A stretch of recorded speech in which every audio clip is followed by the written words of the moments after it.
How's everyone doing? Good to see you guys. How's the audio? Can you guys hear me?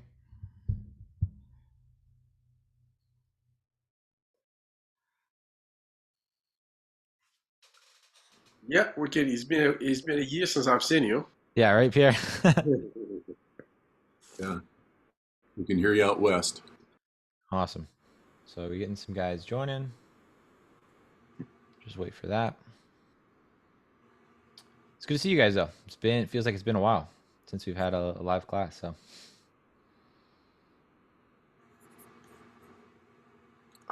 Good time to catch up on stuff. yeah, Just yeah. unbelievable. In my case, it was a good time to get sick and then recover. Well, actually, I'm in your neighborhood, so Oh, Pierre, you're down here? yeah, I'm in Miami. I'm staying at the Marriott Hotel. Oh, cool. Nice. All right, let me just see if there's anyone else online, and then if not, we'll get started.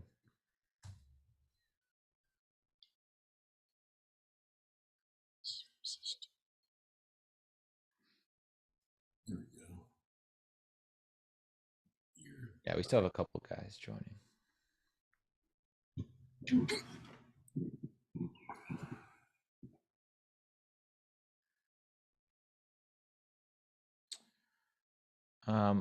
Real quick, before we start, one thing that you guys should grab if you don't have with you is a pen and a notebook or some paper, because we are going to actually go through some questions and some workshop stuff that it'll be helpful. I'm going to be doing it with you guys as well. So just writing out some stuff for to get our own clarity on what the plan is for the year.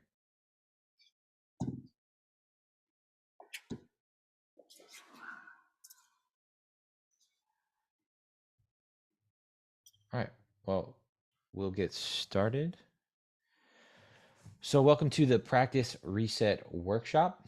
I have a little bit of a presentation along with the questions that we'll be going through and some stuff that the reason for having a pen and paper. I do want this to be interactive and guys feel free to ask questions, or if you want me to go into more detail on anything, feel free to do that. If you have a more general question or something related to practicing, at the end of this short presentation, it's just going to be opened up for a live Q&A, and I'll basically go as long as you guys have questions. So if it's any question like that, not specifically related to what I was just talking about, just save it to the end. There's going to be as much time as you guys need for that. So that's basically the format. So we'll get into this. All right. So I wanted to do this practice reset workshop. I like every year to have some sort of focus on just getting our routine in place, practice. Last year I did the effortless practice masterclass. That's still available. I know a bunch of you guys have been going through that. So this is really slightly different topics than what I went through in the practice masterclass. A little bit more focused on the mindset and goal setting side of things, and some self-evaluation stuff that I didn't get to in that. And also just to have sort of the live element where I can personally help you guys with whatever specific questions you have, make sure that, we get really clear on what specific goals you guys have and how we're going to achieve them. So I thought a live format for that would be cool. For today, this is sort of the outline of what we'll cover. The 3 mindsets. This adds one to what I talked about in the Effortless Practice Masterclass that we'll get into. The 6 character skills. This is going to be a bit of a self-evaluation. So again, the reason for having the pen and paper. We'll talk about the 3 layers of behavior change, get into habits, this habit stacking formula that's from this author, James Clear of Atomic Habits, which actually was the most popular book this year on Amazon. And then we'll do our live Q&A. So that's sort of our outline for today. So let's first talk about these 3 mindsets. Some of you guys I know are familiar with the 2 I talked about previously. So this first one I call the mercenary mindset, right? And so this is someone whose state of mind is frequently anxious and frustrated. They have no real direction. They're going wherever the wind takes them. You know, normally I think of this person as someone who hangs on YouTube and just watches a bunch of different videos, right? Which is a good starting place, and I'm going to hopefully persuade you that other mindsets will be more effective for achieving what you want. So that's the mercenary mindset. And then we also have with this their process. I want to focus on these two aspects of these mindsets. Their process is that they don't really have one. They kind of just go through stuff. They buy books. They maybe have a teacher, then stop having a teacher, watch some videos, don't. No real process. Sorry, Chase. Yeah, Peter. We don't see your presentation. We only see a black screen. Oh, there it is.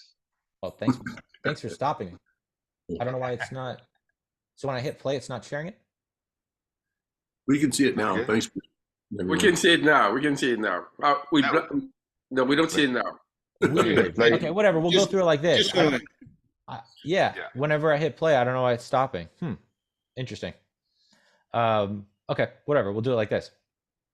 So, yeah, the goals is that any and all goals, right? And this is some feedback that I've gotten from many different students over the years, is that there's a lot of things that they want to be able to do, understandably. And so they kind of bounce around from one goal to the next, or they just don't know what direction they're going.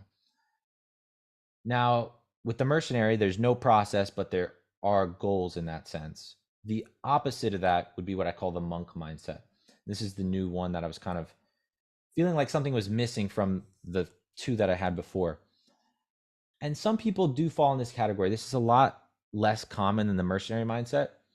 And this is a valid kind of approach to learning something, or doing something rather, that you just enjoy the act of doing it. So maybe you play guitar because that gives you some calm. You just like, playing with, and you don't have any specific goals or any desire to go further with that. Most people don't fall into that category. Over time, they can get tired or kind of just bored with their level. And most people have a feeling like they want to grow beyond that. So this is sort of the opposite of the mercenary. This person has a process. They are like going through a certain practice, but they don't have any specific goals. They just like doing it, right? Maybe it's like someone who's into painting and just likes the act of painting or cooking, and doesn't have any desire to be, a great chef, right? I see you guys in the comments saying that you didn't see it. Okay, so those are the two where the process is either there or the goals are there. The master mindset is where we have both a process and some specific goals, right? And the direction here is not either completely left to chance. It's you picking the direction, right? So we're kind of deciding, I have a certain direction based on a certain goal, and I'm going to follow a path to get there. So that's the master mindset, in contrast to the mercenary and monk, right? And based on the feedback that I've gotten from a lot of you guys, a lot of you relate to having been in this mercenary mindset and wanting to move to the master mindset of just having more of a process and more specific goals, right? So that's our three mindsets. Now let's do a little bit of a self-evaluation, right? And so I call these 6 character skills. And this could be for different genres as well, but we'll apply it to jazz guitar since that's what we're mainly focused on. And these 6 skills are repertoire, technique, improvising, theory, listening, and comping. And I have a workbook that I'll send out to you guys afterward that also has some information that we won't cover today, but there's blank sheets of this in that workbook. But for now, you can just write the 6 character skills and then put a number next to them. If you're using the workbook, you can kind of fill it out on this. So what I want you guys to do is just think about your own ability, relative ability of these. So it's not like, okay, your repertoire is 100 songs. It's more like, how is my repertoire related to my skill on these other ones? So if your repertoire is pretty good compared to the other skills, you could put that at an 8, 9, or 10, right? They're meant to be relative and just kind of personal to yourself. So just real quick, just kind of sketch out some numbers to each of these skills. And I did it kind of for myself as well. And we'll use me as an example for the next one. So just take a minute or two.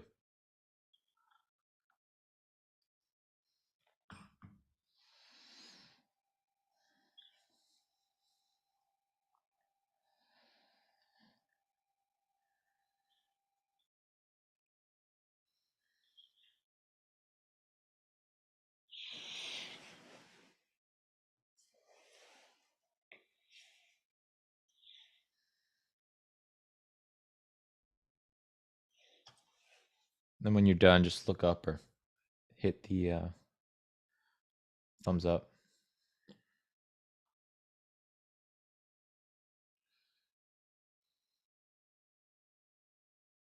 Okay, so it looks like most of you guys are done. Okay, so as an example here, let's say I evaluate my repertoire at 5, technique at 8, improvising at 8, not theory at 9, listening at 6, and comping at 7. Based on what your specific numbers are, what I want you guys to do is identify the 3 lowest areas. So here I circled repertoire, comping, and listening as the 3 lowest areas for me, right? So those are the 3 areas where, relative to these other categories, I feel like there's more work to be done. All right. So yeah, just mark what those 3 are. It actually would be really interesting to see in the chat, without necessarily giving your specific number. Just say, maybe type which 3 for you guys are the lowest. Kind of curious, and actually would help me to understand what areas of growth.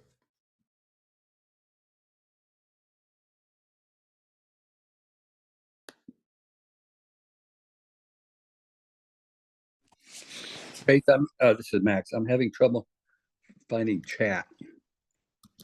Are you on your iPad, Max? Yes. Okay. I mean, the chat's not super necessary if you're not seeing it there. Okay. What would the 3 categories be for you? Are you talking about the law? Yeah, for just from these 6 character skills. Oh, definitely repertoire, improvisation, and listening. Okay. Yeah, it's close to mine. I mean, it's interesting. That's what I put down, Max. Yeah. And then it's funny because then Peter's is the exact opposite of mine. So everyone's going to have their own sort of specifics, but I think it's helpful to also understand we can't tackle all 6 of these in full focus in our goal, right?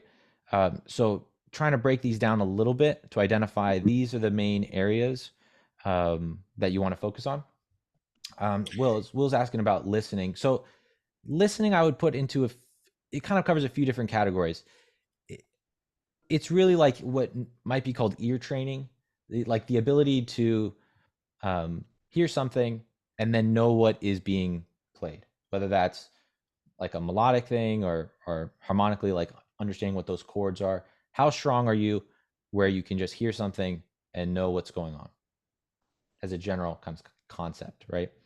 And something like reading music would fall into this category of like theory, or the theory category here. I'm thinking more as like just musical knowledge. So your ability to understand what the different scales we're talking about, being able to read, all of those kind of skills, musicianship skills. That's what I would put in that category.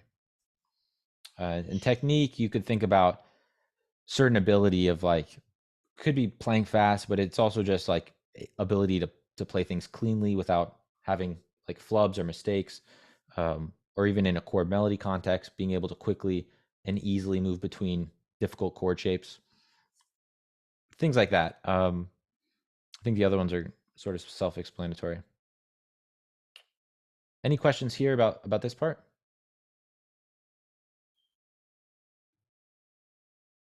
Okay, cool. Sorry, did I hear someone? Well, I just wanted to add, after listening to your explanations, I Mhm. would have add listening also to my list. Yeah. Well, so that's why I say that's why we're picking the three lowest ones. Um, and if you have some sort of tie, I would still break the tie and pick only three, because you want to have those in mind, in my opinion, when we're trying to figure out what our goals are going to be and then what habits we need. Um, someone who is really strong with their repertoire, that's going to determine what kind of goals and habits they have, right? They might not need to be practicing a new tune or have as a focus like learning tunes and going over the repertoire. They might have different things that they're working through, if it's like technique or improvising or theory. So we want to get some clarity on that. If we're just thinking like, oh, I just want to become better at jazz guitar, it's really easy to put a little bit of time into each of these six things and not really take any of them like much further. So that's why I kind of split it up into these different categories. And then I would suggest evaluating again in 1 to 3 months, right? So one example might be like, okay, I have done certain habits and things that we're about to talk about.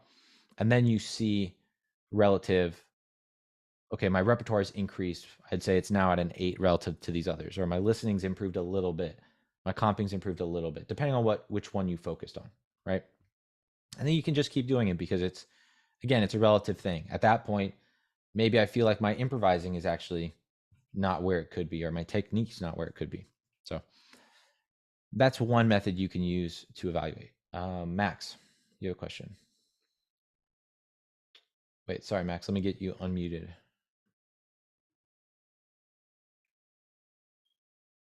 You're still muted. I There we think, go. am I muted now? No, we got you. Am I okay? Well, I want to find out, get your opinion on whether I have an example for someone at my relatively low level working on listening. The Sunflower Song has about 120 straight bars of D minor 7. Mhm. And so I'm attempting uh, off of the recording to hear the third of each Okay. of the chords, the D minor 7, the E flat major 7, and so forth. Uh, and I'm not doing all that well at it, but at least uh, I think that falls into an attempt to improve listening. Is that correct? Yeah, I mean, another thing that could be done at even at that level, for listening, which is really a fundamental skill, is just recognizing when the chord's shifting, when it Okay. actually goes from, you know, D minor to E flat Oh, major. okay. Um, that's something that needs to be developed. And um, if you feel like, oh, I'm still struggling with understanding when that next chord happens, that I would say it falls in the category of listening. Okay. Thank you. Even though the act is like, feeling the phrases or counting the bars, maybe it's all developing your ability to, again, do you know what's happening just from what you're hearing? Yes. So cool. All right, so that covers our little self-evaluation, and keep those three things in mind as we talk about these um, next topics really related to building habits. So this first one is called the 3 layers of behavior change. I'm actually going to be doing a YouTube video all on this kind of topic from what I learned from that Atomic Habits book by James Clear, which I really recommend if you haven't checked it out. But I have a video this month that I'll be releasing on that. So the 3 layers here are outcomes on this outermost layer, then processes, and then inside identity. And so the outcomes are usually what people think of when they think of like goals or resolutions. It's like the thing that we want to achieve, like get better at jazz guitar, or lose weight, or learn a language. Like those kind of things are the outcomes. Some people stop there. Some people go a little bit further and think, okay, well, how am I going to achieve those things, right? And we're going to go into some specific examples. This really is the habits that we're talking about. And then the last one is identity, where you actually see yourself differently as a result of those habits and outcomes, right? So outcomes, you're thinking about what are the results that I want to be different. Processes is what are those habits that I'm changing. either adding in new habits or removing habits that are bad habits. And then identity is you're actually changing certain beliefs about yourself, right? So let's look at a few kind of obvious examples real quick. Weight loss. So your outcome might be, okay, I want a result of losing 15 pounds. My habit or my process is I'll run 3 times a week. And I'm not saying that these are the best goals or habits. We'll get into why these aren't actually good as they're formulated here, but just kind of as people generally think about them. And then you do that enough times and then you think, okay, I'm a runner, like I'm someone who runs, right? Whereas you might not at the beginning of this kind of journey. In the case of learning a language, right? You might say, I want to be able to hold a conversation with someone in Spanish, like order food in Spanish or what have you. Maybe you hire a private teacher, and maybe you have some sort of daily habit you want to do. Like I'm going to practice using some of these apps like Duolingo, right? Until you have this identity of someone, like I'm someone who speaks Spanish, I'm a Spanish speaker, right? However you think about that. Or in the case of jazz guitar, maybe your goal is I want to be able to hold my own at a jam session, like comfort people and improvise. Maybe your process is being a CGA member. And then your identity then becomes I'm a jazz guitarist. So I'm someone who plays jazz guitar. One thing that's really interesting about seeing these layers of behavior change and kind of recognizing where your thoughts are on this, like are you thinking about more of the outcomes or the process, is that most people do not recognize that a big part of the behavior change is this inner part of changing their identity. And so one of the things that this author James Clear talks about is that you really need to change your identity for the other things to happen. So a lot of times we think about it from the outside in, like outcome, what he calls outcome-based habits, outcome, and then the process, and then the identity.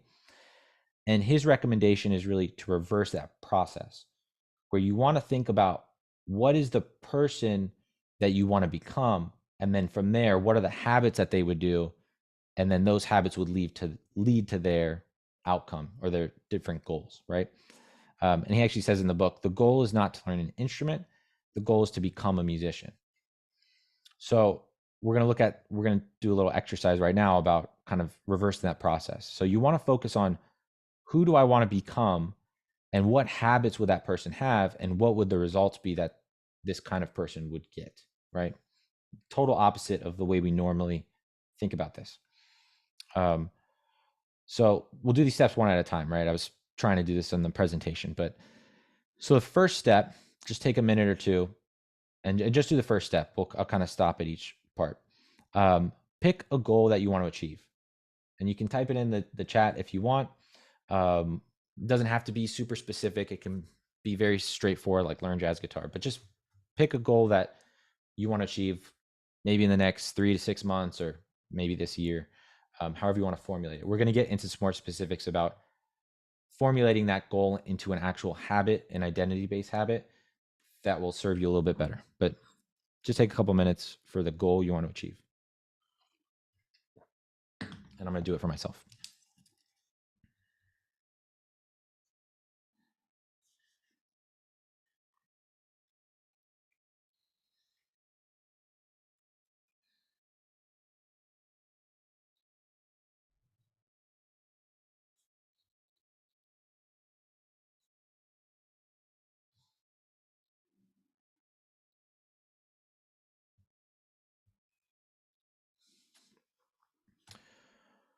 All right. If you guys want to add any to the chat just to see what goals you have, it can just be one for right now. It's really just picking one.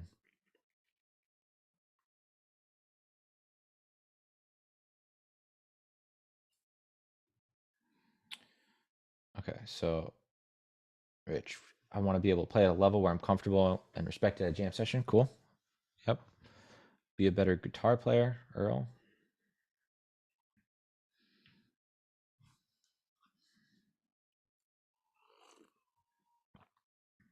Playing jazz songs flawlessly, Pierre.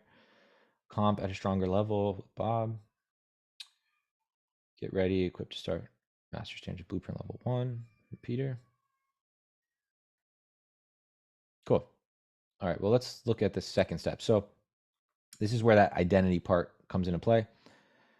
Really think about the kind of person that would be able to achieve this goal, right? So this is where we start to think about from the identity, what habits would they have and what habits would they avoid or not have? And so we take a little bit of time on this. If you were the kind of person, let me take one of these as an example, that could play jazz songs flawlessly or is comfortable playing jazz in any situation, and really think broad here, like think creatively. What kind of things would that person do? What habits would they have? What habits would they not have? So let's take a few minutes to do that. I'm going to do it as well, since that's a very similar goal to mine.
Great. Yeah. And if you guys want to share anything that you've written in the chat. So Earl said, someone's completely dedicated, disciplined, limits distraction. So for mine, as far as the goal, I put refresh some of my jazz standard repertoire, 50 to 100 tunes.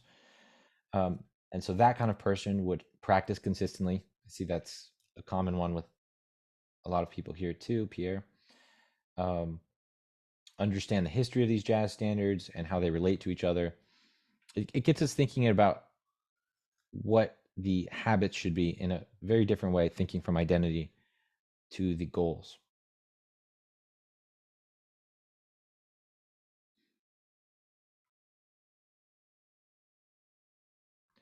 Let me see what Rich said. Plan on my practice routine, be consistent with doing it, work to follow routine, don't skip days. Cool.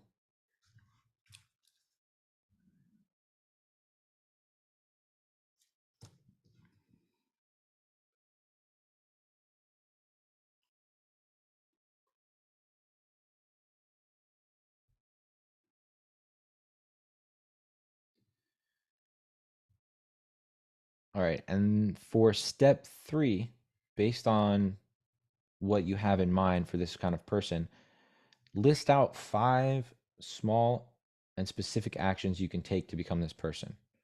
So this is basically like small ways we can set ourselves up for these habits, right?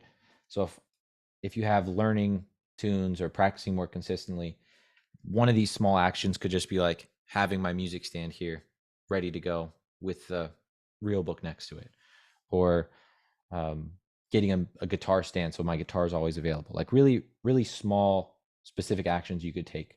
Some other ones that come to mind is if you're trying to practice certain tunes, I could list out those tunes from the Master Standards Blueprint and have that list on my desk so I know which ones I want to practice.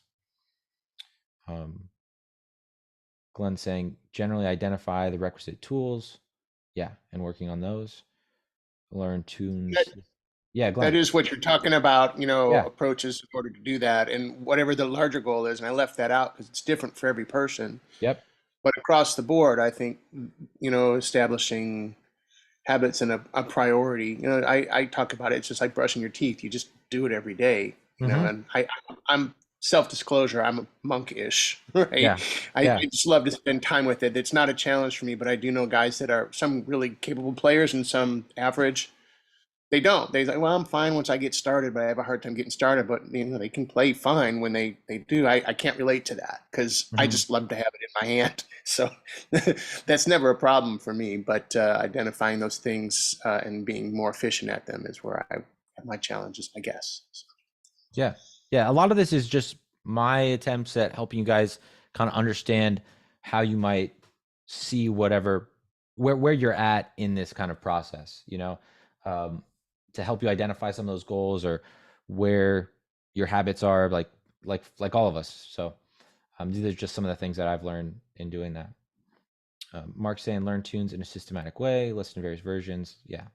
So some of this, like if learning tunes is one of your goals, and I have some of these playlists I can give you guys if you're not sure where they are, having that playlist of like, here are the different versions of these master standards blueprint tunes. So let me start listening to these.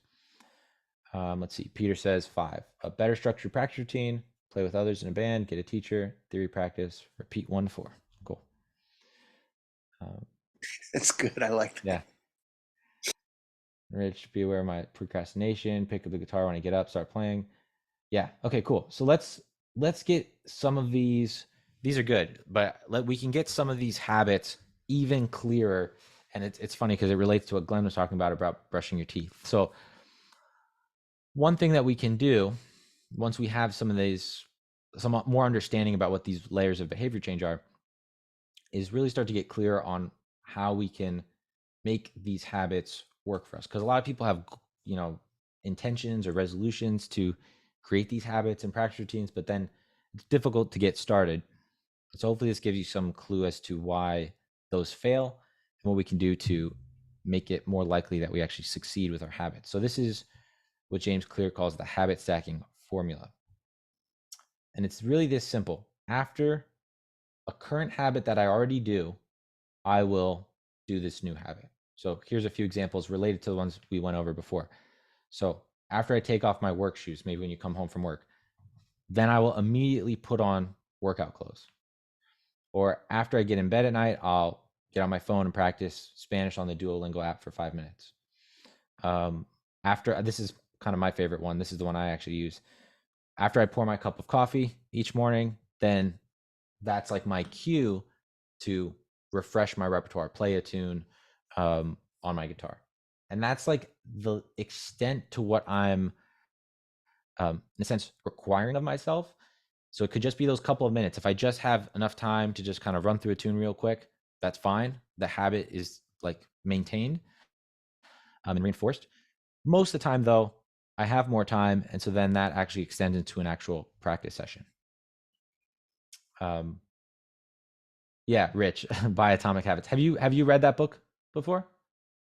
Yes, and I need to reread it, and my wife reminds me. Yeah, it's really good.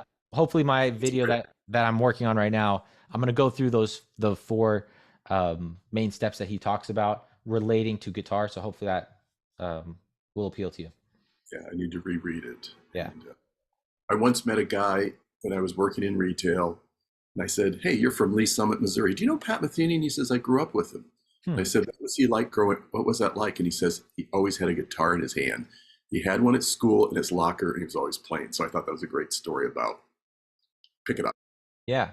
I mean, all the guys I talked to that we would consider like masters like that, like Dan Wilson would talk about how his mom would be singing these American jazz standards like in the kitchen, and he would just be there as like a kid, like playing through for hours a day, and then they'd go to church and he would play those gospel tunes. Like he had a guitar in his hand for like 12 hours a day. So in a lot of ways, it's not really a surprise why these guys are where they're at, based on just the time that they've put in for so many years at a young age. So anyway, so think about what those habits are that you want, and then how can you tie it to a habit that you already have. And what's important here is you already kind of do this with whatever morning routine you have, right? So like Glenn was talking about brushing your teeth or taking a shower. I have a list here that will kind of show you to give you some ideas for how you can do this. But the way it basically works with the habit stacking is you have some sort of cue for this habit. It might be like waking up and feeling tired, and that gives you a craving for coffee. And then your response is you make that cup of coffee and you get the reward of the coffee. And the idea is whatever that reward is becomes the new cue for your next habit. So that's why we're kind of linking a new habit I want, instead of just having it be like, I want to practice guitar every day. On its own, that's just not going to succeed. It's not fitting in or tied to any other habit that you have in your daily routine. And it's much more likely that you'll succeed there if you tie something that you want to be able to do on a daily basis to something that you already do every day, right? I drink coffee every day, so that's a really strong one for me. And that works in when I like to practice guitar. But maybe if you practice at night, you'd want to tie that to one of these habits you have at night. So some of these other ones, right? After I pour my coffee, I'll play one song on my repertoire. Maybe that links into another habit, right? After I finish that song, then I'll write down the song I'm going to practice tomorrow, so that tomorrow I don't have as much friction in getting started, right? In trying to think, oh, what tune am I going to practice? And then something comes up. And then maybe after you write down that, you put your guitar in the stand. So some of these habits can start to link together. And just notice each of these on its own is a very small requirement, right? I'm not saying the habit is like practice an hour a day, because that's a very fragile habit, in the sense that if you don't have an hour, like if you have 45 minutes, you're just not going to do it. Then you start to fall off the wagon. So keep the habits as very short little 2-minute things to do to get started. And here's some examples of different cues, and a couple suggestions for how to make a cue good or bad. So one example of a bad cue to start your habit would be something like this. When I break for lunch, I'll practice guitar for 15 minutes. The problem here is that if you have your cue as breaking for lunch, is that when you start your lunch or after you've gotten your food, or there's so much variability there, or just vagueness, that it's not clear once a certain specific action is done when you're going to start. So it'd be much more clear if you said, okay, I close my laptop every day. Once I do that thing, like what's the specific action? Then you do this next specific action, right? So it could be like when I sit down with my coffee, my guitar's right there, then I do it. You want to get as specific as possible. Here's just a list of possible cues that might kind of help you figure out where you could link your habit. So getting out of bed, taking a shower, brushing your teeth, dressed, coffee, eating, taking kids to school. Anytime there's a specific action that you do on a daily basis, that's a good one to link to it. And then again, think, when do you want this new habit to occur? Do you want it in the morning, in the afternoon, at night? And then obviously tie it to a habit that works at that time. All right, so in relation to those goals we picked, let's try and think how we can turn it into a habit. And so the kind of format for this formula is, you think of your goal. My goal is, practice more consistently. To achieve this, after current habit, maybe making my cup of coffee and sitting down, I will practice new tune for 15 minutes, or review the tune I put on my notebook for me, it would be like 8 a.m. at my desk. So you want to get as specific. It should be like a 1-sentence thing that links these two habits and connects to whatever your desired outcome or goal is. So take a few minutes for this, and if any of you guys want to share that in the chat, let me write mine out as well.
I'm going to write mine out in the chat.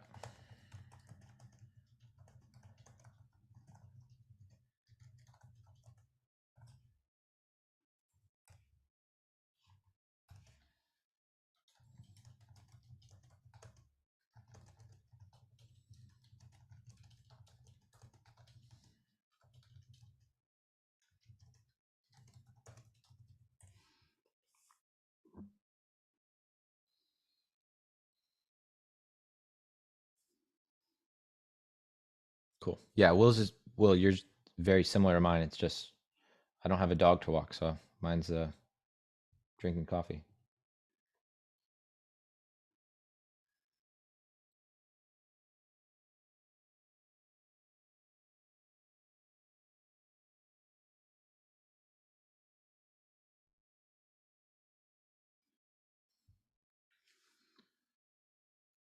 Cool. I'll just wait for a couple more people in the chat.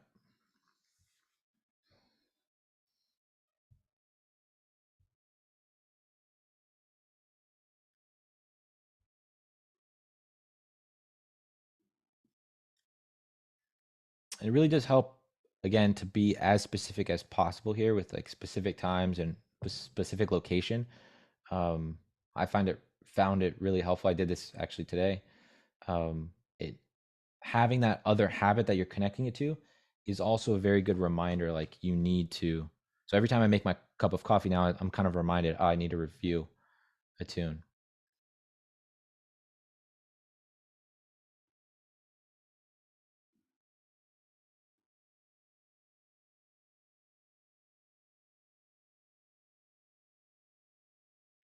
Yeah, Glenn, I like yours. That's very specific as far as like where the guitar is going to be, and once you get home, you grab it and Yeah, it used to be get up in the morning, grab a Red Bull from the fridge and pick it up. But I work seriously. That was I yeah, don't roll over to nothing without two or three of them. You're a coffee drinker. I'm a yeah. diet Red Bull. But in fact, here it is. But now I'm going to work days rather than nights. So Okay. what my cues are might differ a little bit. But I mean, seriously, that's where the rack is, and it's going to get picked up every. I just have to. I think generally that's going to be it. But there may be some other cues too. Yeah, and there's a big topic here that we're not going to get into today unless you guys have questions about it. It's going to be in this YouTube video, but about designing your environment to really facilitate habits. It's super important. It's actually I just bought like a multi guitar stand just for this purpose because so I have a little guitar stand, and that's usually where my guitar sits. Except that for gigs, sometimes I have to pack it in my bag, and so then sometimes it's not here. So then after the gig, my guitar's in the case, there's no guitar out and around, and so I don't have as many reminders, as many cues to practice, right? Because the guitar's here. One of the things that I've done for myself as a cue in even having CGA is that automatically gives me a lot of pull to get my guitar out and do this. So I've kind of linked what I want to be doing work-wise with what I want to be doing with my guitar skills. Let me read some of these other ones. Pierre, goal to play jazz tunes flawlessly. After the morning routines, around 9, start with the practice routine, followed by learning jazz song from melody to comping. Cool. Peter's goal is get better at music theory. After or before guitar practice, 15-minute session at guitarthinker.com. Cool. I don't know if I know that site. At 9:30 in his living room. And Benoit, improve comping. After breakfast, I will comp to a recording of one of the tunes we're working on in the band. Cool.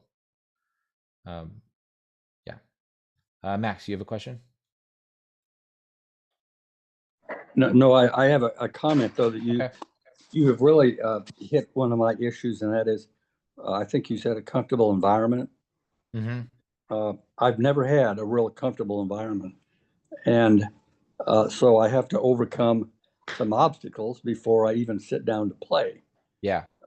And so I have made some progress on that, but it's amazing how we can achieve certain things and never get an environment that is correct, whether it be guitar playing or studying for final examinations or Mhm. or anything else. And so I will be working on that. Yeah. It really is super important. I'm glad you're sharing that. That's a difficult one for you. Yeah, for me, it's always been about like making sure like my music stand is right here, and you can see that like even today I was practicing All of Me as my tune this Yeah. week to prepare for our January, and then having my guitar out right here. Yeah. Um, Yeah.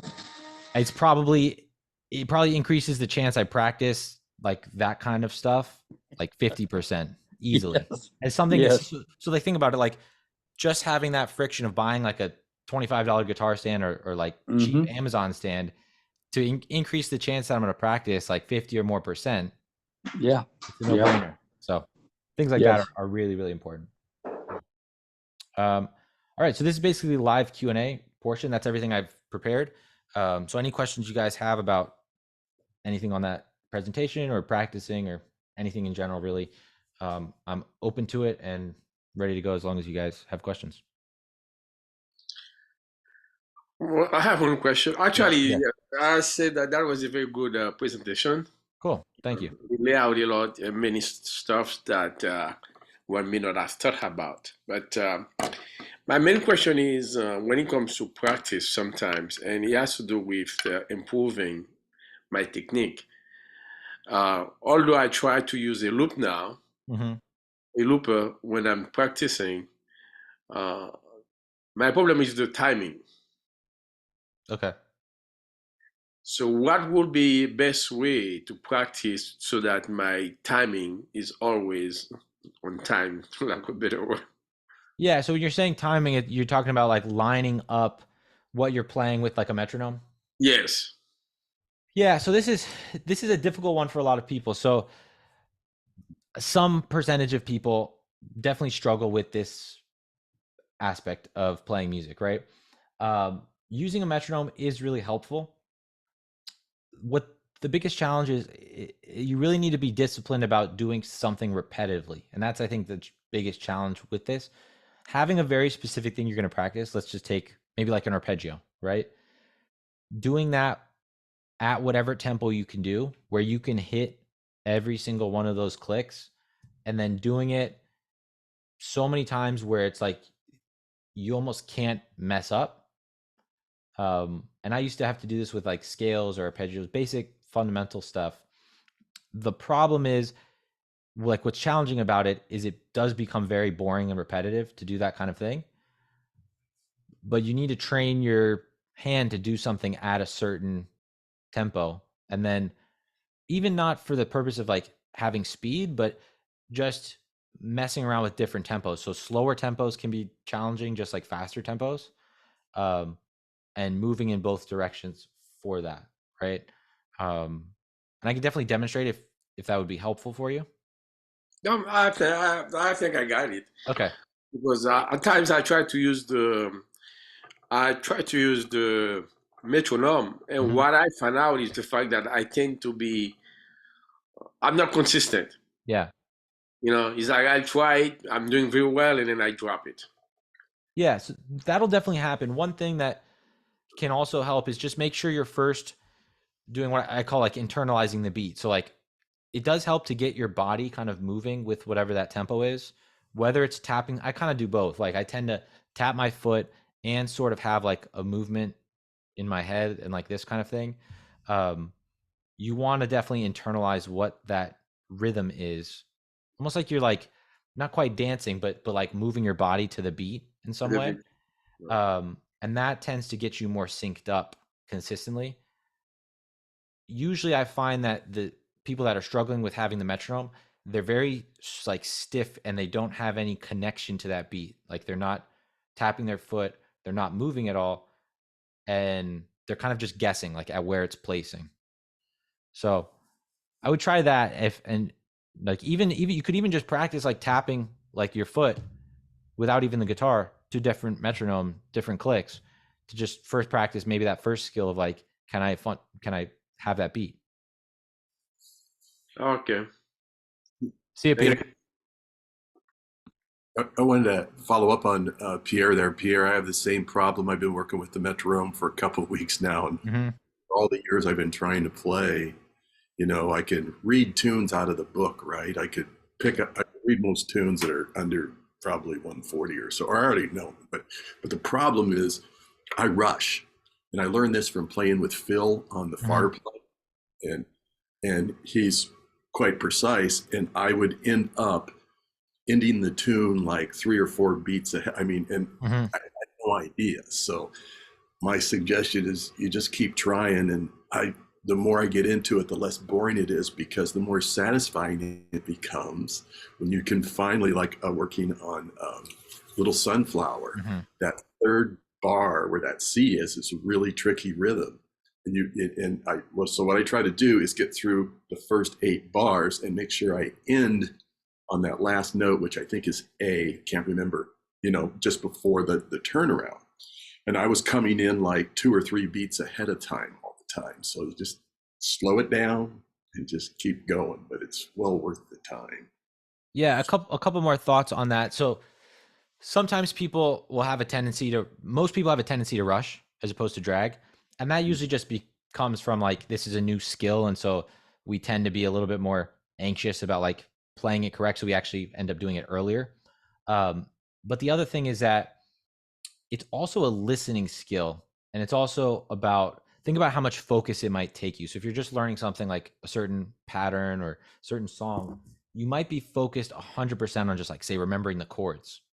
And so you're not able to give any of your focus to like what you're actually doing, like listening to yourself, which would keep you more on track. And so one way to evaluate yourself, like even if it feels like you're still not succeeding there, is just, are you able to put a little bit more focus onto what you're doing, like listening to yourself? So maybe you start off and you're like, I'm completely focused on just what the next chord is. And then over time you feel like I'm still messing up, but I can hear in spots like what I'm actually doing. And so that's a good sign that you're improving in being able to listen to yourself, which eventually lets you kind of do little check-ins like, okay, I'm in the right spot, or I'm a little bit ahead, until you can basically do that at any point and you're just always locked in. But what's basically lacking is this kind of feedback loop of like hearing what you're doing and like being so comfortable with what you're actually physically doing that you can see if it's good or not. And that takes a while to develop. Like it's something that's like, you might be improving, but it doesn't feel like it until you're actually like beyond a certain threshold. So those are some other thoughts on that. Other questions? Glenn. You bring up listening, and after you sort of define that as kind of solfege, or at least that's what we called it in school. Maybe I've been AWOL for about 7-8 months, so maybe you spent some time on it, but I don't think we've done that really here. And it's, I would say it is a broadly deprioritized skill that's really important, right? I mean, it's critical. I don't know if there's a way to incorporate that into the regular MSB stuff or not. I don't mean listening like, okay, here's a performance and, other inspiring. That's one thing, which is really good. But, like Max was talking about, that's a more advanced skill to be able to actually hear and sing the third of that chord, or then the fifth or the seventh. Do you have any, maybe a intent to work on some of that or incorporate that? Not a criticism if not. I'm just thinking, man, that would be because I struggled with that. We had to, okay, here's your Bach chorale, dictate the 4-part harmony, write it out. I was like, holy shit. As a guitar player, the theory of how to write, voice leading was easy for me. But, unlike orchestral players, single line players that were so good at hearing intervals, man, I couldn't do it. It's why I left music school, because I was struggling so hard and I just couldn't get there. There's all kinds of curriculum online to do it, but it'd be neat if we incorporated a little bit of that, and here it gives this sort of I see what you're building as kind of hey, this is a one-stop, there's so much here, you really, you don't have to seek, other sources. I didn't really see any listening skill stuff with CGA. I was just curious what your thoughts were on that. Yeah, so no, it is definitely an important part of being a musician and improving it in certain areas. The sight singing specifically is something that I'm weaker in. So it's not something I feel strong enough at to then be teaching. I'm trying to only obviously teach things that I feel like have some understanding of. Sure. There is a course that I'm kind of in the early process of building and researching for ear training, relating more to hearing these things and also being able to sing them. So hearing harmonic, like I'm kind of splitting up two things about being able to hear certain chord progressions, and the other skill that usually gets taught in this ear training way, which is hearing certain intervals. Yeah. So hearing chord qualities and hearing intervals I see as related but separate skills, where in a lot of ways a more important one as a jazz musician is this hearing of chord quality and progressions. Then can you sing up like from a certain note I give you up a minor seventh, that kind of thing. It can be really important, but it just seems to be less important as a specifically a jazz musician, less practical than really hearing what harmony you're on and where it's moving. So I have a course that I'm working on more towards that, and definitely not on the singing part yet. But you know, it is an important skill, and I'm sure at some point it will fit into what I'm doing here when the standards are done or when other things. There's a bunch of other stuff I'm working on that is still very early, that just is Yeah. not ready to be announced, but is like what you're saying, is about filling out being a full musician, even beyond jazz. So Sure. Okay. Chase, I had a Thanks, quick man. question. Yeah, Bob. So I and your presentation was awesome. Thank you so much, and I love you. your YouTube channel and everything. So I don't have too much of an issue finding usually an hour, sometimes even an hour and a half a day, usually Mhm. around the same time. So that's pretty consistent. Excuse me. I think my problem is around the practice session itself.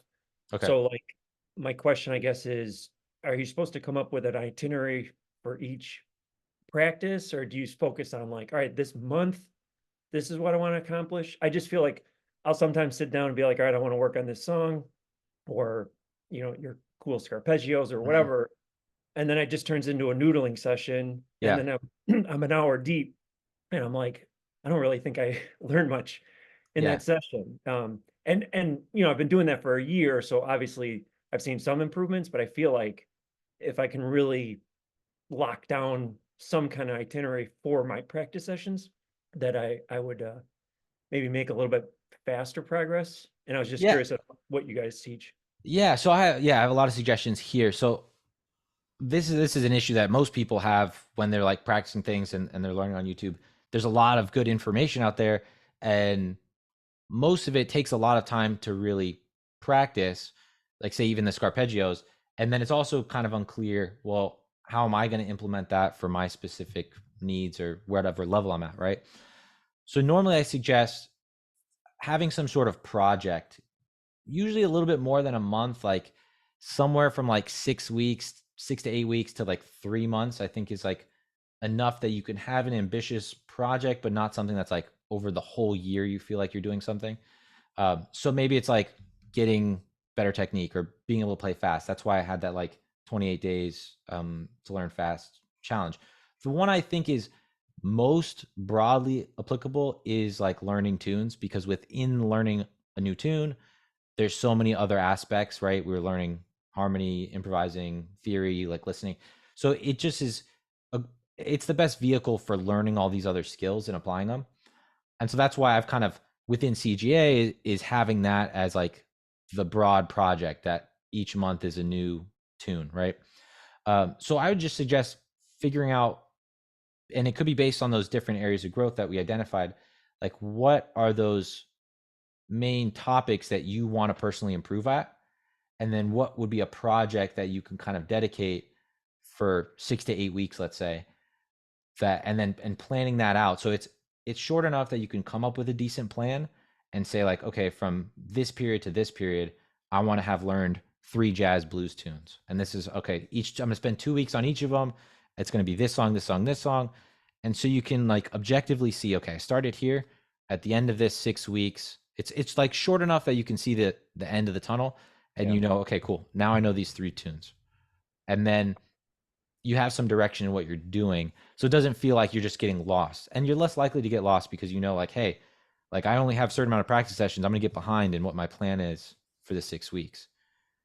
If you do too long, one issue a lot of people have is they plan too far out, so that they're like, oh, well, if I get off today, I have the whole year to kind of get back. And then you just quickly are way off on what your actual intention is. Awesome. Thank you. So it doesn't make have to sense? be, sorry for the follow, but it No, doesn't no, have to I have be follow-up. per practice. You don't have to say, all right, I'm going to do 15 minutes of arpeggios, 15 minutes of comp. Like, do you get it down to that itemized? It can be. I don't personally do. I used to do it like that. Like it's a method that seems to make sense in some ways, but the problem that I've found is in a lot of times it doesn't connect with what I might be motivated to do or what in the moment like might click, and then I want to spend more time in. So that's why I find having a certain project works for me better. Mostly because I've limited time. A lot of the time that I'm actually playing guitar is like learning tunes for the different gigs I have, making content for YouTube and CGA and all of that stuff. So my own personal time to practice is actually pretty limited, even though I have the guitar on me like almost all day. So I have to keep it very specific. So it might be like I'm practicing a very specific, like one lick, and I'm just trying to do that in different positions, different keys. And like I just kind of stick with that. And that might be like my project is for these next few weeks or months, it's working on like when it's usually what my projects are, they become courses in CGA. So it was part of my goal in even creating CGA was tying together what I want to work on and develop in my own playing into something that other people would get value out of, and that is a rewarding cycle for me and for other people, because then I can keep working on stuff and then it becomes a course, it becomes something like that. So in your own way, I would just say identify what you want to actually be improving on.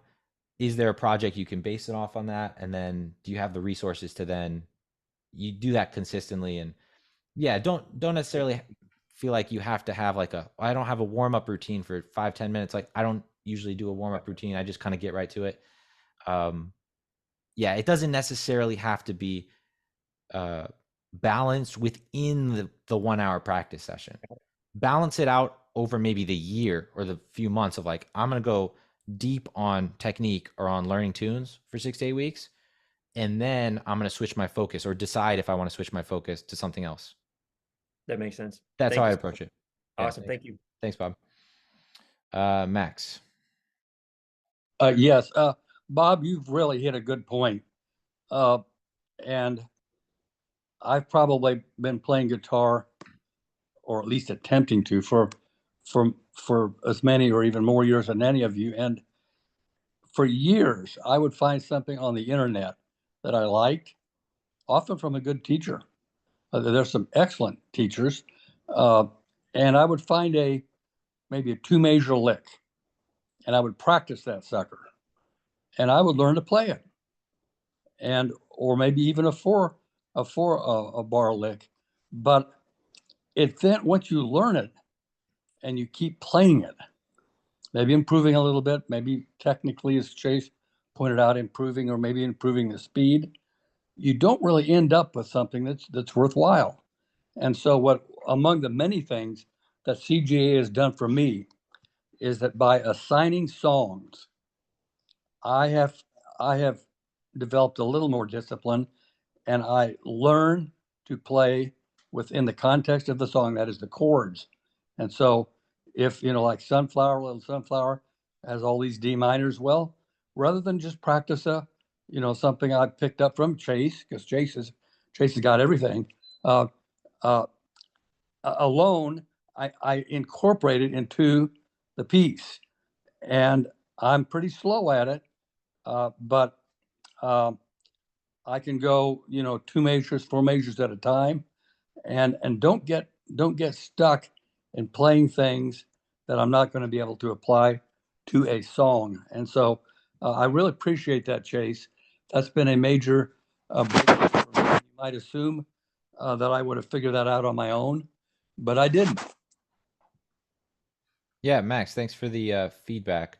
Yeah, I mean, I think songs again are really the best vehicle. There's so many to learn anyways, and so many of them introduce different concepts. So really we can go as deep as we want on some different concepts, and we need to know songs anyways to play with people. So Yeah. One more thing, Chase. yeah, Max. I need to go move a piano that I Okay. never should have bought.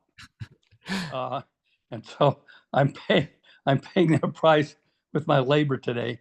Thank all of you. This was a fantastic session. Thank you, Chase, for organizing it, and I look forward to 2024. Thanks, Max. Hey, Max. Nice seeing you. Good luck. Yep. Good luck. All right. Roberto, I think you got a question. Hey, There we go. how do you, I don't know, I feel like one point or another, I learned like a lot of songs Mhm. and then they they go away Yeah. and I have to touch them again. How do you incorporate like a maintenance or review, into your schedule or whatnot? Yeah, so that's why I actually have that's one of the reasons that I have is like my main habit is this kind of daily review of a tune because that's an issue that I also have. One thing that I notice with like these like jazz masters, like these legends that I've been lucky enough to learn from, like Ira Sullivan and uh, I just forgot his name, but this other saxophonist from University of North Florida, Bunky Green. That's what I'm talking about. So Bunky's like this old Chicago cat, played with everybody, Charlie Parker and Miles Davis, etc. Wow. They don't actually, so they're not remembering a tune in the way that we kind of do when we're thinking about like, oh, I need to remember Sugar or whatever. There's the other skill of listening. This is also why listening is so important. And I only realized this in the last couple of years is having a really developed ear actually allows you to forget tunes because what they do is they just kind of think to themselves, how does that melody go? And they kind of just like play it. And based on that, they're actually hearing in their head, like what the changes would be, what the melody is. So it's like their listening is so good that they just they're just remembering how the tune goes. Like if you could kind of think about how Sugar goes, like the melody, then that's all they need to have remembered the tune. So are there any tunes that you could like kind of sing the melody or maybe not even play perfectly, but you can hear it in your head? Yeah. But maybe you forget the chords too, or you forget exactly how it goes. That's that like listening gap where they would be able to just like kind of play it or hear it and then also hear the harmony that would be there. Like, oh, that chord I'm hearing is like a sharp 11 sound. So it's both of those things. It's getting more in touch with like when we're actually playing through these tunes and refreshing them. Like, am I actually hearing what that chord is that I'm playing? Like when I'm playing Take the A Train, do I actually hear like, oh, it goes to that 2/7 chord and I hear what that sound is like? Or when I'm learning All of Me, am I actually hearing like, oh, that's a dominant chord or is that a minor chord? So that it's not the same kind of, I don't know how it is working exactly in the brain, but it's a different kind of like remembering than like a visual sort of memory of like what the lead sheet looks like. Yeah, like sometimes like I think I feel you like let's talk about the 2/7 like Yeah. A Train, right? You learn in Ipanema. Oh Yeah. wait, there it is again. Yeah. Or like you'll start oh this is just all of me with this little change right here, Mhm. stuff like that. Like you'll start hearing. That's why it's so important learning these like standards because they're standards. They have all this The progressions are in, like you just said, Take the A Train and Girl from Ipanema, those first two parts of it. Yeah.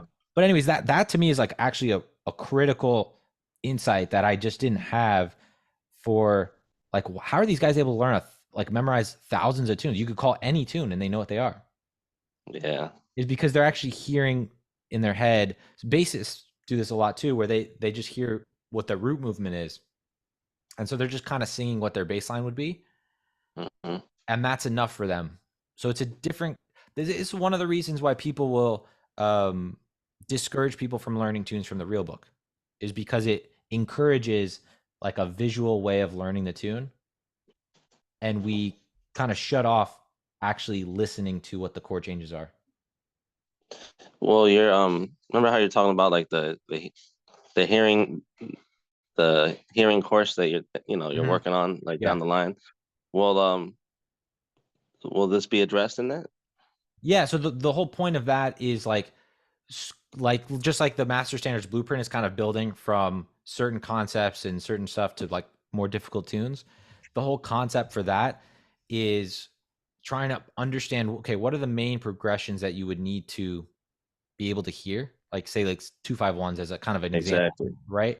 Okay, well, to hear a 2-5-1, what do we need to hear? Well, even before hearing the movement of a 2 to a 5 to a 1, we also need to be able to identify like what does a minor chord sound like, or what does a minor 7 chord sound like? What's a dominant 7 chord sound like? So having some practice with, and in that case, what it comes down to is just hearing contrast, right? So in the same way, like with color, it's much more easy for us to understand, like, oh, this is black and white next to each other. That contrast is clear. For the listening ability, it takes people a lot of time because it's so abstract. They can't point to the thing of hearing, this is what a minor 7 chord sounds like in reference to like a major chord. So that's okay. What does a minor 7 sound like in reference next to a dominant chord? Sometimes that contrast can make the chord sound different because we hear it in a relative term. So that's basically that fleshed out to allow us to hear different chord types. Okay, I know what a dominant chord sounds like. Let's go into the more specific. Like, do you know what a dominant chord with a sharp 11 sounds like? A dominant chord with a sharp 9 or a sharp 5? So that you can start to pick those out when you're listening to a progression. Nice. So the the chord qualities first, and then I guess some of the more common progressions. That's what's like on the pipeline, being able to. Yeah, I'm still really developing it, but that's sort of the direction I'm at right now, for how that would work. I'm trying to plan out, again, like I did with Master Standards Blueprint, what would those actual steps be? And I've already had to do some revisions of like, wait a second, I can kind of like put myself into a corner of like, wait, I needed something that I didn't address earlier, so I have to go back and kind of reorganize. So it's still that, but yeah, that's the overall picture of it. You can start that for yourself, is just like really seeing, do you understand and can you hear these different chord qualities? And even doing that, like I was just doing that where I'm playing the melody to a tune and I'm trying to hear in my head what that chord quality over that note is. I think that's a Ray Brown exercise where he would be doing the bass line while singing the melody. So you kind of get that. Yeah, you get the harmony relation from those. Yeah. So, do you have one last thing? I'm sorry. Do yeah, you have I guess a list? So have you listed out already like the common progressions that you feel you want to address, or is that still like you're still working on that? Like, you know how you did with the here's like the 30 like little 30 pieces of the essential jazz patterns. Yeah, and then they become the licks and stuff. I haven't set that out yet. I'll add that to what I've got listed, because maybe I can at least put some of those progressions out if people want to start doing some of that work. Let me list that down. The progression, and then maybe the example of the standard from the MSB, I guess that yeah, that is where I'm going with it. Yeah. Cool. So that is going to be part of what would be helpful for that, right? So and that's all, again, why I wanted to have this all with CGA as like a curriculum, because I'm envisioning it like that, where it's like, okay, you're learning to hear a 2-7 with the sharp 11, right? Okay, here's Girl from Ipanema, here's Take the A Train, like link to that, but also the other way around. If you're on Take the A Train and you want to get further into the listening side, it could link you to this ear training course of, okay, well, how do I get better at hearing the 2-7 or the sharp 11? Like, what do I need to do to get to that? So it can become like a build your own adventure depending on which path you want to really go. These would link together. Okay, thanks. Yeah, thanks, Roberto. Earl.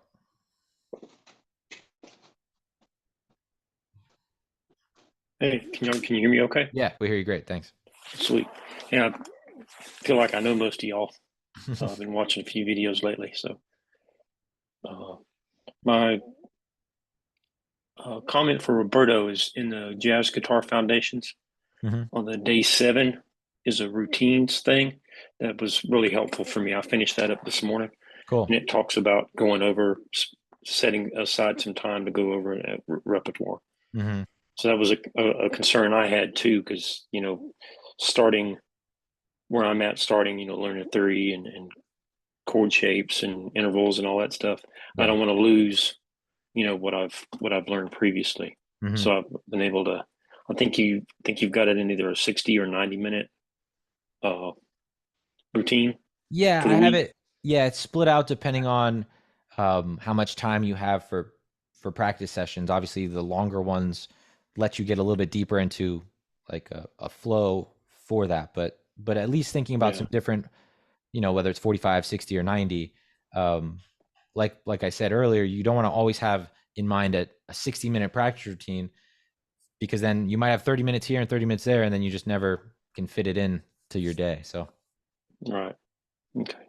My question would be the 5-position study. Mhm. Can you briefly kind of explain that for me? Yeah. I'd seen you had a video, but I didn't want to do a whole hour with it. It would not be something that. Yeah, that's totally cool. And I probably should explain it in a better way as like one of these beginner ones, but I had started out when we were into more of the advanced master standards. So the basic idea, and this is something I had really learned from my teacher Barry Green at UNF in the context of what he calls secret jazz chord, where there's 5 shapes of this secret jazz chord.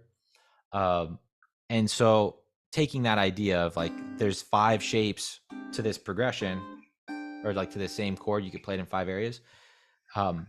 Doing that with more standard chords, so like some basic drop 2 major chords, right? So if we take C major, you could start here with this first shape. Then your second one would be this one with like almost like an A minor 9. And then you have this drop 3 shape for C major, this one, drop 2 up here, and then this last one. So it's 5 shapes before then it repeats for this. And so within each of those positions, if you go through a song, it's really helpful. So you're not always feeling like you're jumping around when playing through stuff. Because any of these chords have 5 positions, theoretically, you should be able to just stay in one position and barely move and play the whole tune, comp the whole tune in that spot, play the arpeggios and do that in one area.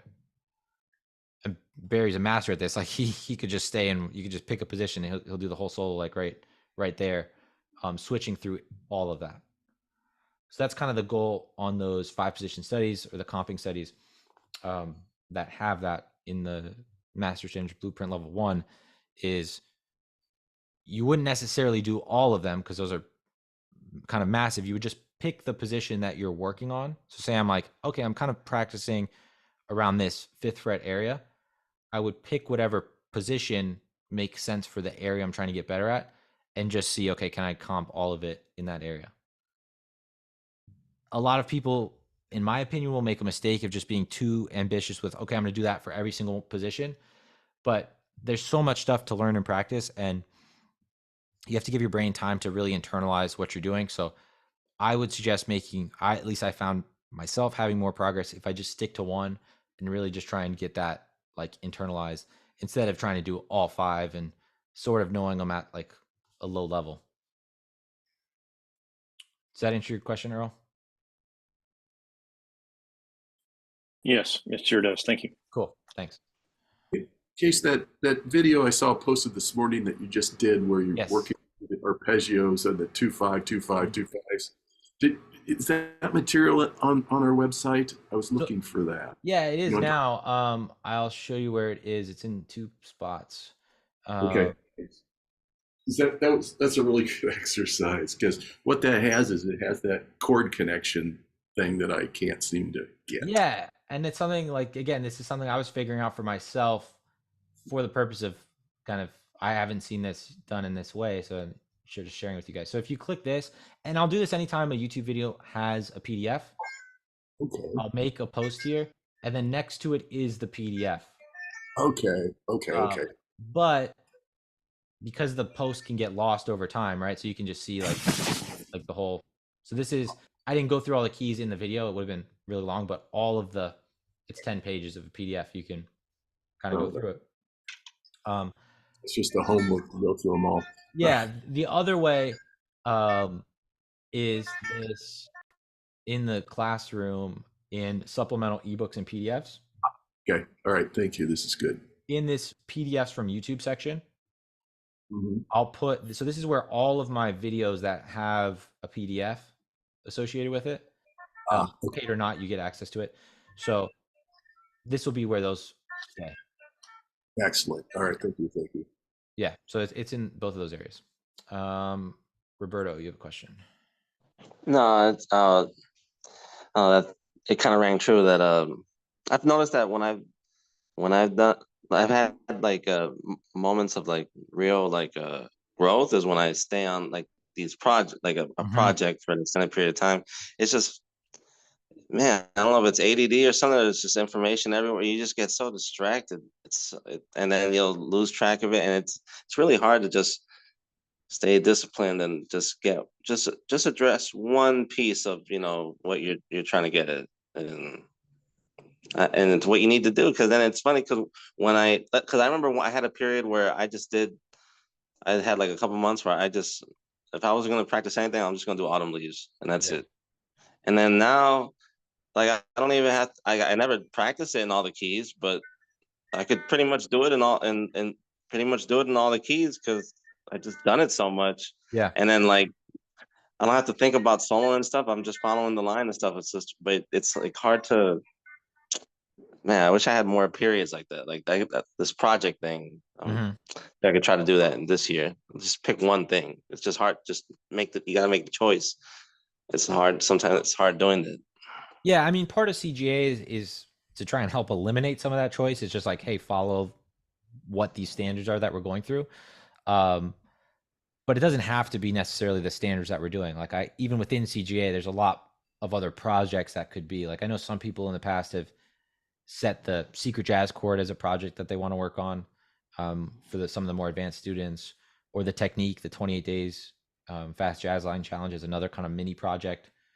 So having those, like I said, 6 to 8 week type of projects is helpful. If there's something specific you feel like is nagging you or lacking in your playing that you want to get addressed, beyond just like kind of the normal, like I want to get better at improvising, learn more tunes, like kind of those general things, then that's when like that kind of specific project can help.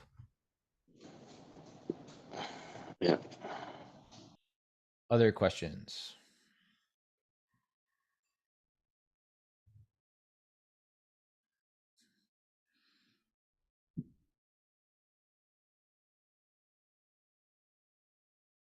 Oh, did you guys already do like, man, from work last night I overslept, man.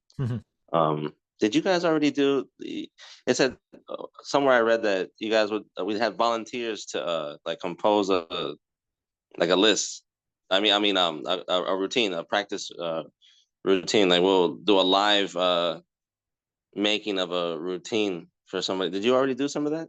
We didn't do that specifically. We were workshopping, basically transforming some general vague goals into more specific habits and trying to put that into some more clear terms, from something like, oh, I want to get better at jazz guitar or learn more tunes, to like, what is the specific habit from like, okay, when I make my cup of coffee, I'm going to sit down and practice one tune. Like, so it's a very clear, actionable habit from just like a more generic resolution. So that's in the earlier part. I had a whole presentation that you could just check out the beginning part. And also I'll put the presentation up so you guys can access the whole. I saw some people were like taking photos, but I'll just put the presentation up so you can access all the info. All right, cool. Thanks. Yeah. Earl. Hey, quick gear question. Can anybody recommend a good chair? I've got this old chair and I can't sit in it very long, but I know they make really nice chairs, but I wouldn't even know where to look.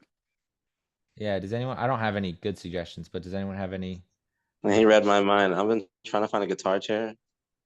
Yeah, I would. Anybody has suggestions, that'd be great.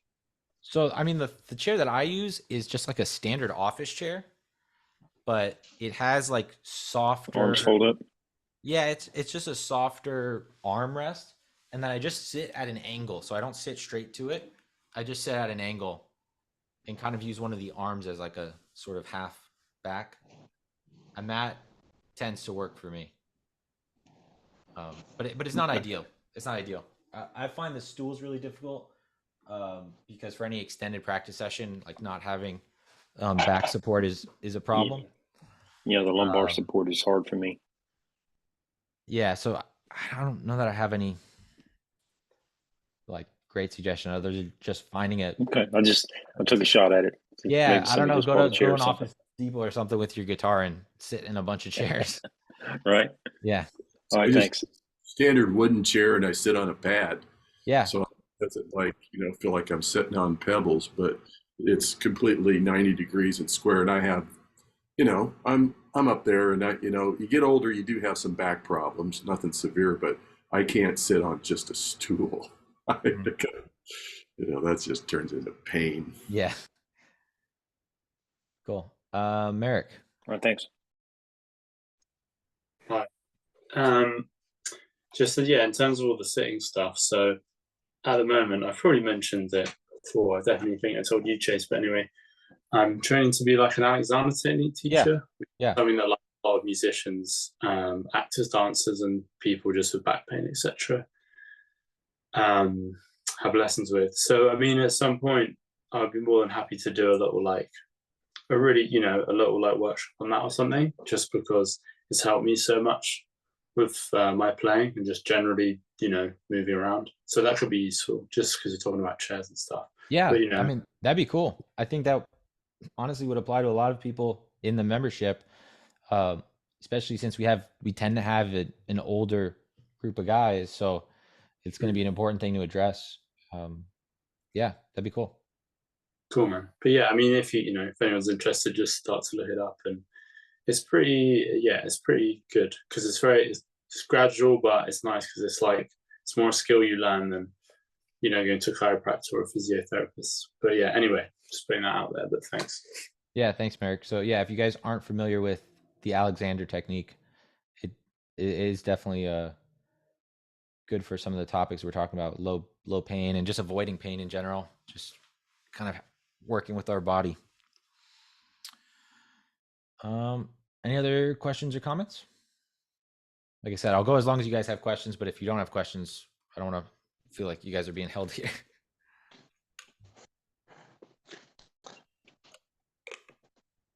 I did like that sight singing thing that Glenn was talking about. I guess it's not as it's like a down on the ladder on priority. But it would be like, what's annoying is because my reading is not very good. So when you get let's say, oh, I have all these books of licks and stuff, and maybe there's not a recording for them. So I'm like, I actually have to practice each lick to see if I even like it. Yeah. It would be cool. It would be cool if I could just look at the line and sing it to myself and be like, oh, you know what? Oh, that one sounds good. All right, let me touch that one. Yeah. So that sight singing thing would be nice. Yeah. Yeah, that honestly, that's a big challenge for me. Is just because I also have, in a different way, some of the same issues that you guys talk about with having a lot of different goals, right? I have to be really disciplined myself about what's our main purpose here, and then what do I actually have time and energy for? Because it is really easy for me to do that, and I have a lot of different ideas for what we could do or what will eventually come, but I have to know that's a great idea, but not for right now. So yeah, that's fair. Yeah. You're telling me you're not AI, man? You're not a computer, man? I'm considering some of it. I've looked into it. So, yeah. Merrick. Yeah. Go ahead. No, you're good, Glenn. You had a question? I was just going to add, put it wherever as a priority you think appropriate, but I've heard this from more than one really, amazing player. The most poignant was an exercise we did at one of Martin Taylor's guitar retreats. And it was sort of predicated on this statement. He said, being able to hear the line and sing it and play it, people tend to think the order is that I sing it either as or after, my hands go there, which is how people, when they're learning, that's how we do it. But he said, I don't do that anymore. He said, I hear it in my head, and a fraction of a second afterward is when I play it. So the way I kind of like pulled a synopsis of that, and when I try to sort of mastermind that concept, is like, don't be surprised when I hit something that sounds good. Obviously, don't play anything that sounds bad, but know where it's going to be. There's no surprise when you know the melody line. It's like, as a classical player in a repertoire, I'm not surprised when I play for Elise correctly, because it's how I know it's supposed to sound. And as an exercise, that what we did is we paired off into two guys, and if you're not a good singer, this was challenging, and I'm not. Sing a line, and the other guy plays it. You might give them a starting note, say just an arpeggio in D minor. You might start with a D or whatever, and sing an arpeggio, and then play that you hear from him. They sing it to you, and then you play it. It's the same. It's sort of like a training wheel step to you hearing the line yourself. Yeah. But it's sort of a surprise as someone sings it to you, and then you play it on the guitar, right? And if you don't have pitch, you might need at first note. Okay, we're going to start from this pitch, and then you hum a line, and then they play it. There was some acquisition of improvement, I would say, as we did it. So I do think it's a learnable skill, even for those who might have hearing being a challenge. But I've talked to some other really phenomenal players too about that construct. In other words, do you do it this way? Do you hear it in your head? And they do. I mean, they tend to a man. They all said, yeah, man, I hear that, and it's right here, on the instrument. And then we have the additional challenge and the guitar of like, okay, play that in multiple positions, across string sets. But you should be able to do that in a lot of places. Anyway, I'm just throwing that out there because Roberto talked about it a little bit, and it's an undervalued skill. But guys that are extremely accomplished improvisers, I wouldn't downplay its importance. I don't make it a priority like I should. It's something I need to make a focus. Anyways, just throwing that out there too. No, I relate to what you're saying, because that is very similar to how I like what if you're going to call it a thought process, what's going on in my head while I'm improvising is hearing the idea, like you're saying, before execution. That is how it tends to develop. And then even now, if I'm thinking of a melodic line, I'm kind of also, it's like almost like I feel my fingers working as far as what position that would be and like where that would fit on the guitar. So it's just, again, connecting that to other skills, like say the singing aspect, as its own sort of instrument, being able to actually sing those pitches correctly, is just an area I haven't really explored. But I think that's common amongst a lot of really good players. I mean, I don't think you're unique in that sense. But some of the really great guys are just, they do it the opposite way, or you could say, well, I've done so much repetition, I hear it. Yeah, that's true too. And that may be where you got the ability to do that or think about that, or where I would hope to, but it's sort of like that unconscious competence that ends up happening, right? Versus conscious competence. Yep. Maybe between that third and fourth stage is where you're falling, and I'm trying to approach that third stage, and understanding that those things sort of have to happen sequentially in steps. You want to get to that place. You can't really skip the integral steps in between. Got to show your work. You're a math guy, right? Yeah. So, anyways, that's just something to keep out there. And it's like, if you have someone to play with, I found it a really valuable, kind of exercise. So you sit down with somebody and do that. It's a pretty good tool. Yeah. Thanks, Glenn. I like it. I've never heard of that. That's good. I'll see if I could get one of my buddies. I like that idea. Do it. It's surprisingly illuminating, either how bad you are at it or working on it for a while, how you can sort of start real simple, simple intervals or an arpeggio that's not altered, in any way, no upper extensions.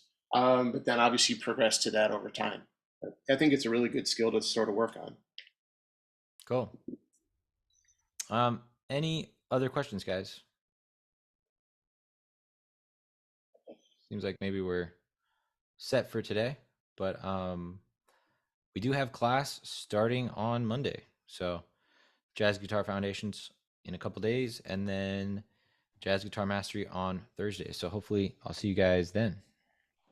Mondays and Thursdays. Hey, Is it so- going to be the alternating like time schedule, like the one time earlier, one time later? Yeah, How you and do it? then it'd still be alternating like 1 and 6 on Thursdays and 1 and 5 p.m. Eastern time on Mondays. Cool. So Are you still doing that the office where the practice room where people get together with people using that? So it didn't seem like many people were using that. Okay. So I had stopped putting that on the calendar in this year. Okay. I really would like to get people using the FarPlay app in some different, whatever geographical groups make sense. Like if some of the guys in Europe want to like get together and do that, FarPlay app What app was it? really well. It's called FarPlay, FarPlay. It's farplay.io, and you'll find the site for it. I know the guy who founded it. It's a great jazz pianist, Dan Tepfer.